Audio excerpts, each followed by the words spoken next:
Hey guys, thanks for joining us. This is the Alter Ego Report. I'm Len. I'm Jon Griffin. Today we're talking It. I saw it. I did not see She this. didn't. She refuses to see these movies I don't with like me. clowns. I don't like scary things. Nobody does. I don't like scary movies unless I'm at home and I can hide, pause it, run away. Well, when this comes out on Blu-ray, I'll show it to you. It is a remake of the 1990 TV miniseries, which starred Tim Curry and one of my personal favorites, John Ritter. It is an adaptation, of course, of the beloved Stephen King novel of the same name.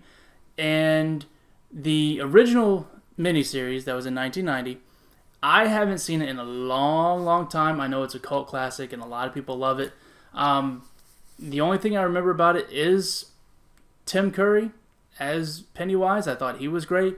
The miniseries itself, I found completely unmemorable. It's a 1990 made-for-TV miniseries. How I think people built that up in their head more than it has been. It focuses, of course, on the town of Derry, Maine, and a group of young kids who, after some unfortunate events, kind of get wrapped up in trying to solve the mystery of what's happening to not only this one kid's little brother, Georgie, who's taken at the beginning of the movie, but also other kids in the whole town that have gone missing. What they come to realize is it has been done by a character named Pennywise, the dancing clown. Pennywise is it's kind of hard to explain.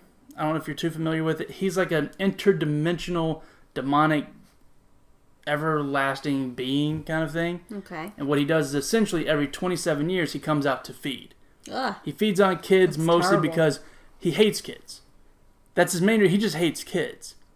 And he uses the Pennywise the clown facade because kids are afraid of clowns, and in order to kill them, he really needs to have them be fearful of him, so that he kind of feeds off that. So the whole story is based around these kids learning to kind of come together. Some of them are new friends, some of them are old friends. Come together, face their individual fears. He uses their fears against them in order to defeat Pennywise. Okay? But the question is now, does this version, directed by Andy Muschietti, I believe the last name is, will this live up to the cult classic of the 1990 TV series? And even be this generation's new classic. It is. It is? It is that good. And again, it's not my favorite Stephen King novel. The original show is not, of course, my favorite. So I thought this was going to be okay. It's more than okay. It's not perfect by any stretch of the imagination, but it's pretty darn good. The best thing about this movie are the actors, the characters. They're really, really strong across the board, especially when you're dealing with child actors. Yeah, that's they can tough. be a little hit and miss. There's not one miss here. Okay. Not one. The standout would be the young lady that plays Beverly. I'm going to blank on her name now. Oh, I heard she's amazing. Actually, everybody's good. Everybody's good. Mm-hmm. She's just a touch above them. She's really, really good. Also, even the little kid that plays Georgie, even though he's in the movie like maybe 10 minutes, dude was creepy. He was the one in the trailer, right? Yeah, Georgie's the little kid that gets taken right at the beginning of the movie, and then Pennywise kind of uses him throughout to mess with his older brother. Mm-hmm. Kid does an amazing job.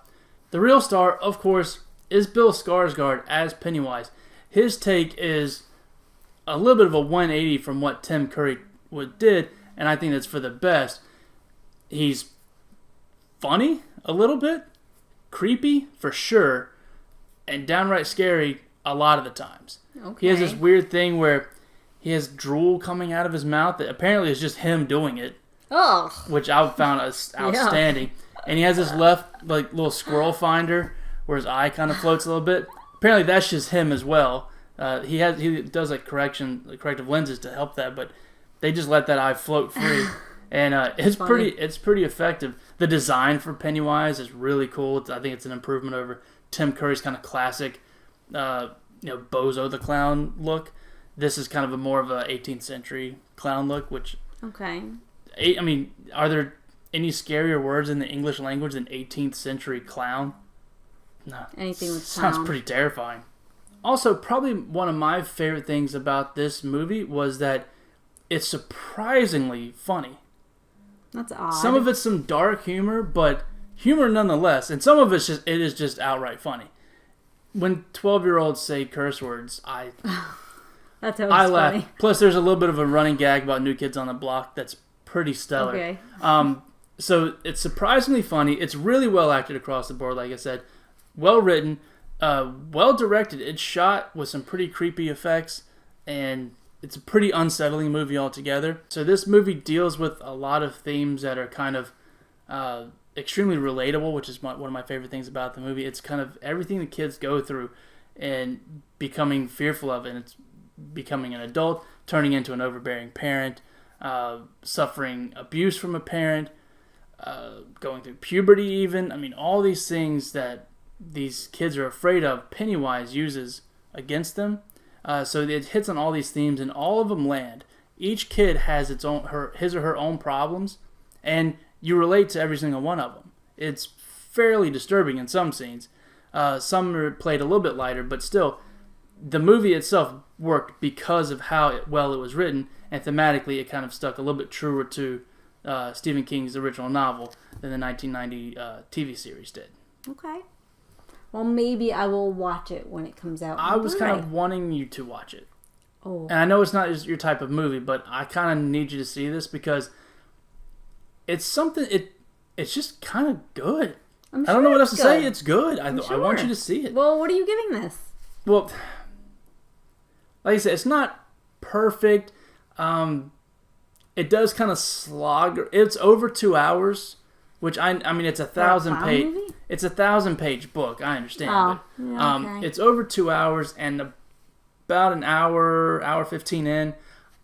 Even though I was enjoying what I was watching, I still found myself kind of checking my watch a little bit, just because essentially the scenes where the kids are kind of Pennywise is using their fears against them. They're all good and they all work, but they're like 7-8 kids, and each one is getting like their own scene. Like so, it's one kid facing his fears, and another kid faces his fears. At some point, I'm kind of like, throw some more Pennywise in the mix here, and let's get on with it. So, other than that, I thought the movie was great. I'm gonna give it 4 stars. I'm completely surprised by that, being that I'm not the biggest fan of the source material at the start. So I just give it up to good directing, good writing, and fantastic acting across the board. Especially Bill Skarsgård, he knocked it out of the park.